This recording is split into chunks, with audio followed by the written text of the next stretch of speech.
Panig sa Bayan.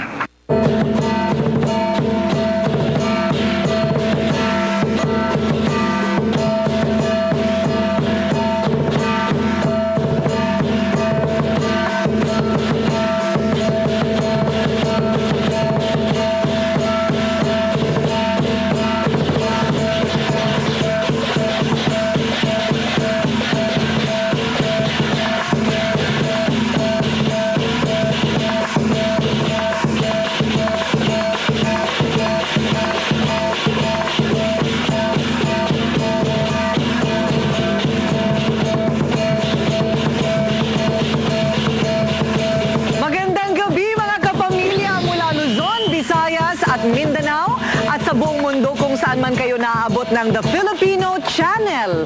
At sa mga kaibigan natin sa La Union na pintas nga rabii kada kayo amin, sa mga kabalitaan natin sa Bacolod, maayong gabi. At sa mga kakampi natin sa Malay-Balay, Bukidnon, maayong gabi kaninyong tanan. Kung hey Fatchoy! Happy New Year po sa inyong lahat! Ako, ingay! Naway kasabay ng selebrasyon nating ito ay umulan din sa ating lahat ang swerte. Tuwing Chinese New Year, taon-taon ay pinag-uusapan ang swerte. Ang swerte ay isang misteryo ng buhay na pinaniniwalaan ng marami sa atin, sa larangan man yan ng trabaho, pamilya at pag-ibig. Pero hindi ba may pagkakataon din sa ating buhay na parang palaging sumasang-ayon sa atin ang gulong ng kapalaran? At sa huli naman, masasabi mo na lang sa sarili, pag siniswerte ka nga naman, oo, katulad na lang ng mga kwentong ito. Dating tagalinis ng puntod sa sementeryo. Ngayon, maganda at nagbubuhay sikat na rin dito sa Maynila. Kaya ko mag-isa. Babalik ko rito na titingalain niyo ako. Ang dambohalang buenas. Mga pagkain at gamit na makakahatak daw ng swerte ngayong taon. So we need more water para mag-activate tayo ng good luck. Huwag magpahuli para maging biswerte sa taon ng tigre. Dating kargador lamang ng asin, pero ngayon, nagmamay-ari na ng kanyang sariling paggawaan ng asin. Naging swerte siguro dahil iniwan ko ang asin, pagbalik ko sa Pilipinas, asin pa rin. Kaya yun siguro ang swerte ko sa asin. Tuloy-tuloy ang pasok ng swerte at paggamit nila ng maalat na tagumpay. Taong binabagyo ng swerte, palaging panalo sa raffle at maging sa kasino. Anong hiwaga ba meron sa kanyang palad para maging super lucky si Mercy? Kontrabida sa pelikula, pero sa kanyang hasyenda sa Zambales, siya ang bidang-bida. Ayun! Adopted ka? Yes. Bakit ka daw pinamigay? Ako daw kasi pinakapangit na anak ko. Pinakapangit? Mamangha sa ganda ng kanyang lupain at libutin natin ang Paraiso ni Isabel. Ito ang programang salamin ng inyong kwento. Nagdadala ng malalaking balita mula sa maliliit na buhay. Ako si Corina at ito ang Rated K. Ang ipakikilala namin sa inyo, patunay na kung minsan ang swerte ay dapat hindi lamang hinihintay. Dapat ay kusaring hinahanap at baka malay mo, matisod lang dyan sa tabi-tabi. Bohol itong si Ervin Plaza o alias Dambo.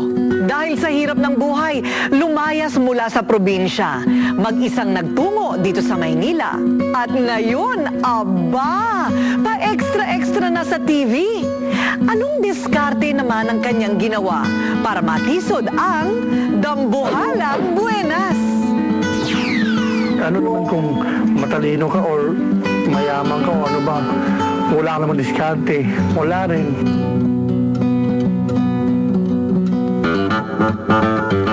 Bagamat may malusog na pangangatawan na simbigat ng mahigit 2 sakong bigas, ang biluging mukha na laging nakangiti, sinong mag-aakala na naging mabigat din at malungkot ang kabataan ni Ervin Plaza o mas kilalang si Dambo. Yung nanay ko lang nagtrabaho, yung tatay ko hindi. Tapos umiinom, sugal. Ang laki na ng katawan mo. Kain ka ng kain. Tira mo naman yung kapatid mo. Siguro feeling ko lang na parang hindi niya ako anak kasi kung makatrato siya, ganun talaga kasi bugbog. Parang feeling ko, pabigat ako. Pero kahit isang bata, buo na ang pangarap ni Irvin na mapagaan ang buhay kahit sa simpleng paraan. Linis kami ng mga cemetery, tapos baon doon na rin namin kinukuha. Kasi yung baon, yung mga snacks, di ba pag may nililibing, siyempre pag sobra, inuwi namin yun. Tapos may baon na kami kinabukasan. Pero hindi na nakapagtapos ng pag-aaral si Irvin. Sa edad na 15 at third year high school pa lang, ginamit na niya ang pagiging madiskarte sa paghahanap buhay. Sa probinsya, pag may artista pupunta, hindi sila, parang gusto ko lang magsilbi sa nila. Hanggang ang saya-saya, parang gano'n. Kaya, kinapalan daw niya ang kanyang muka at kahit tagabili ng tubig para sa mga artista, ay ginawa niya nang kahit papaano ay may maiaabot na kaunting pera sa pamilya mula sa kanyang sideline.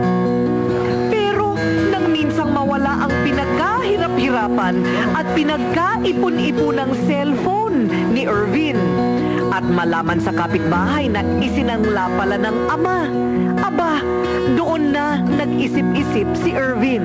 Aalis ako rito. Aalis ako rito. Tandaan nyo yan. Pupunta ako Maynila. Papatunayan ko sa inyo na hindi ko kailangan ng tulong nyo. Kaya ko mag-isa. Babalik ako rito na titingalain nyo ako. Ano naman kayang kapalaran ang naghihintay kay Irvin sa pagpunta niya sa Maynila? Makakatisod naman kaya siya ng swerte o kakainin lang niya ang kanyang mga salita?